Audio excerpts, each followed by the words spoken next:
Afternoon, everyone. Thanks for joining. Excited for the game on Sunday. Two teams in a great spot in the league table, but more importantly, I think two teams that have a great team spirit at the moment, that are really prepared to work hard for each other and fight for each other. We've got a lot of respect for what Orlando have been doing, and we can't wait for this challenge, especially in our home stadium. Right, we will start questions off with Richard Farley. Hey, Coach. I'll ask you the same question that I asked Angela. There are two different reference points we can look at for this game. Your guys' last performance or the performance that you had against this team in Orlando. Which of those two games do you think is the better reference point to evaluate your performance and your progress this weekend? Farlinator with the fire.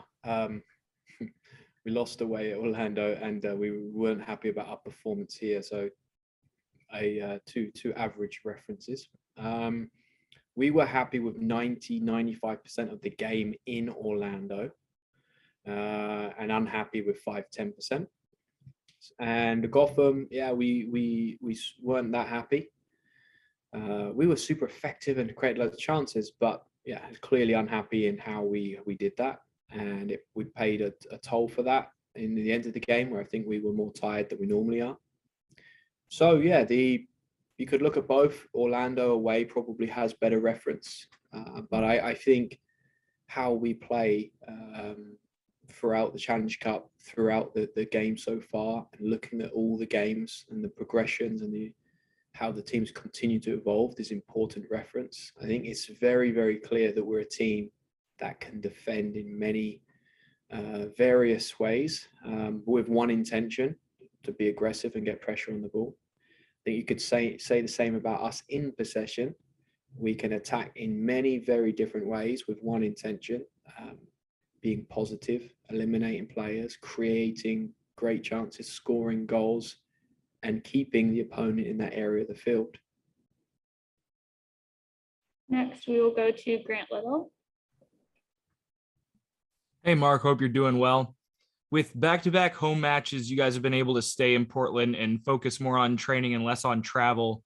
I was wondering if you could talk a little bit about the points of emphasis in training this week and the things you're looking for against Orlando.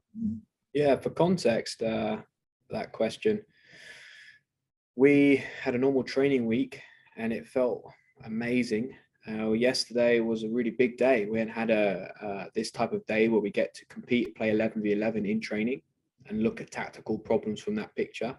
We haven't done that for 3.5 weeks, just because, yeah, you look at how we play and the energy we use.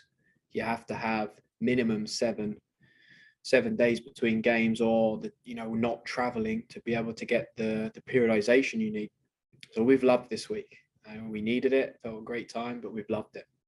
Yeah, Orlando, I think, provide a couple of different threats and different challenges, and I love that they're in a great place right now, and they're going to come in here and they're going to bring it.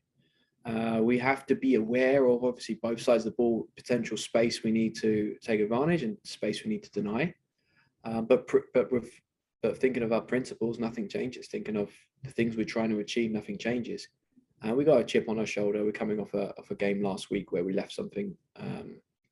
We left a result and we left a performance out there. We didn't tick either of those boxes.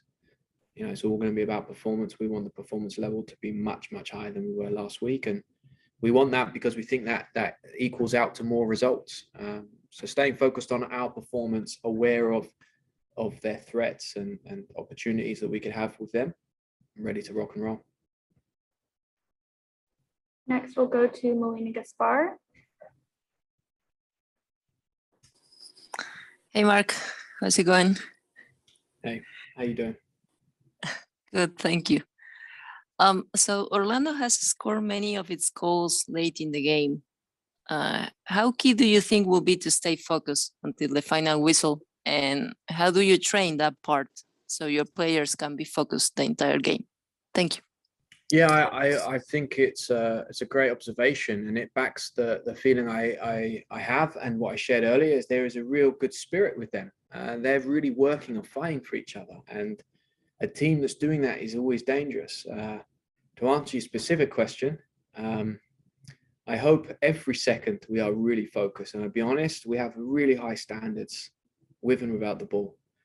And I think one of our strengths is it's hard to play for us because we're intense, and intense for me means focused and have good energy. And we have to have focus and have to have good energy to play for Portland Thorns every second. And what we already have realized in such a early stage in this 2021 season is the NWSL demands you to be that. You have to be focused. So late on in the game will be no different to the first, second, or right after halftime, before halftime.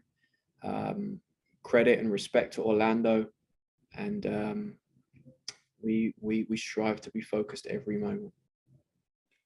Next, we will go to Meg Linehan. Meg Linehan, where have you been?